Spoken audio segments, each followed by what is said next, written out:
Hello everyone, welcome to another Crayon Gods video. My name is Nick, and I am very excited to be showing you guys a new game. Yes, for the longest time I was thinking, I love to play Hearthstone, but people who don't play Hearthstone don't really know what's going on when they watch a video of it. I also love to play Skyrim, but honestly that game is hardly relevant anymore, though it will be come October 25th when the revamped edition comes out. So what other game can I play? And all of a sudden the answer fell out of the sky, or out of the digital cloud, so to speak, in the form of the Elder Scrolls Legends, which is essentially a card game like Hearthstone, but set in the Elder Scrolls world, where games like Skyrim, Oblivion, and them are all set. And it is a ton of fun. It debuted in open beta last week Friday, so a little over a week ago from today, and I have played a lot of it. Quite a number of hours, and it is great. It is a ton of fun, and I am very excited to be showing it to you now, because what I want to do is, since this game just came out, it's an open beta, it's free, you can go pick it up. I want to do a bit of a tutorial series to explain how games like this work, and specifically how this game works, to people who are unfamiliar with it, because this one is even a little bit different from Hearthstone, a little bit different from Magic the Gathering. It's kind of a combination of the two. It's got elements of both, and it's really, really fun, and I hope you guys can enjoy it as much as I do. So join me as we explore some of what makes the Elder Scrolls Legends tick and the basics of how to play it. So let's get our crayon.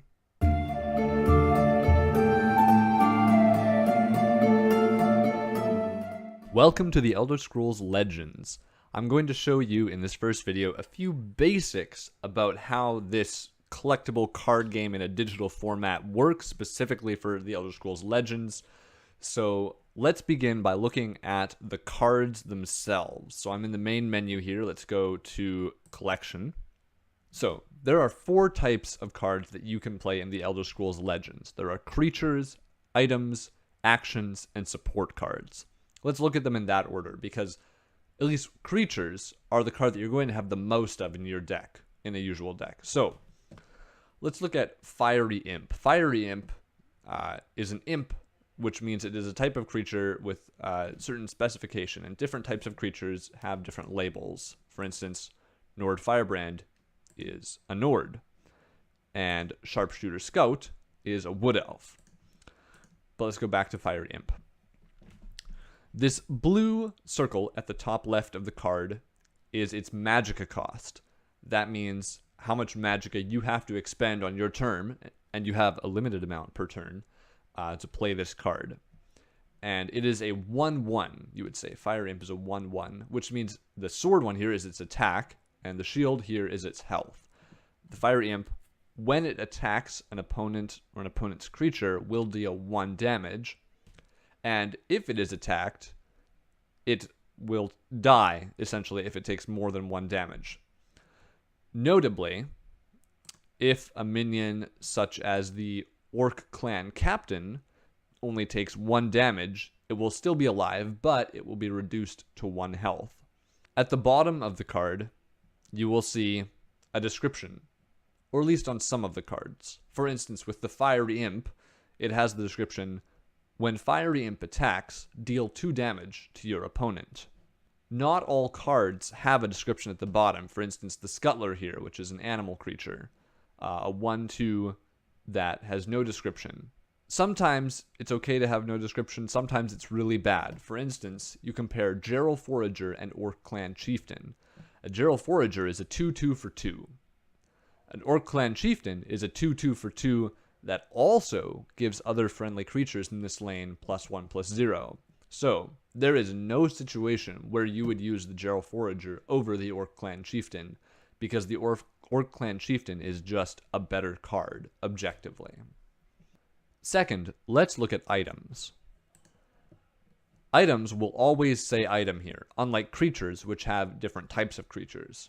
Again, the Steel Scimitar is an item that costs 1 magicka to play. When played, you play it on a creature that you already have on the board, and that creature will gain +2 attack and +2 health. So you say it's a +2/+2. Some items, like the Bone Bow, which costs 2 magicka, also have other effects. It will give a creature +1/+0, and also, when it is played, it will silence another creature. So you could silence an enemy creature, you could silence one of your own creatures. The Assassin's Bow for 3 magicka will give a creature +3/+0 and give the wielder cover at the end of the turn so that they can't be attacked. Thirdly, we have actions. Action, again, always says action at the bottom. Here, Rapid Shot is a 1 magicka cost action to deal 1 damage to a creature, and if it survives, draw a card. Actions usually have an immediate effect on the game, either on drawing you cards, or on dealing damage, or healing, or something to that effect. Unlike items, which have to be played on creatures, actions can be played regardless of whether or not you have a creature, for the most part, unless an action specifically details that you need a creature. One of the more powerful action cards in the game is Piercing Javelin, a 5 magicka cost card that destroys a creature. No matter how strong that creature is, you can instantly destroy it.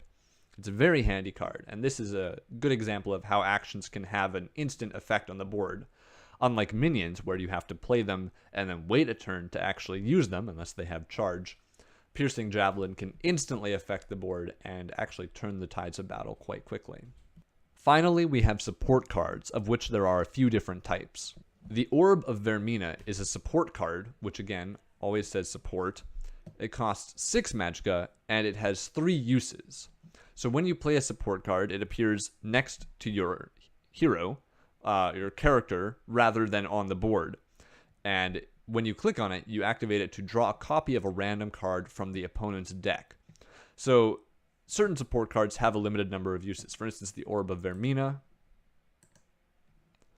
Also Goldbrand, which upon each activation deal 2 damage to a creature, then increase the damage of Goldbrand by 2. So you'll deal 2 the first time you use it, 4 the next time you use it, 6 the next time you use it. However, with these uses support cards, you can only use them once per turn. Two Moons Contemplation is a 3 magicka support card that has no uses. It is ongoing. And it says, if your opponent doesn't damage you on their turn, sacrifice this and summon a Priest of the Moons in each lane. So essentially, this is a support card that once you play it, you don't have to worry about clicking on it. It will do its thing whenever the condition at the bottom is met, and then it will expend itself. You will no longer have this support. It goes away once it summons the Priest of the Moons in each lane. Divine Fervor is a 4 magicka support card that does not go away. It is an ongoing effect where friendly creatures will permanently have +1/+1. So unlike the Two Moons Contemplation, this one will just always be in effect unless it's destroyed by your opponent. And there you have the 4 types of cards in the Elder Scrolls Legends. If you want to know how to use them, look forward to my next video where I cover the basics of combat. As always, stick close to the Crayon Gods for more awesome content, and I'll see you guys later. Ooh, what is he gonna coin out? Perfect. A 3 mana, or a 3 health minion. That's exactly what I want.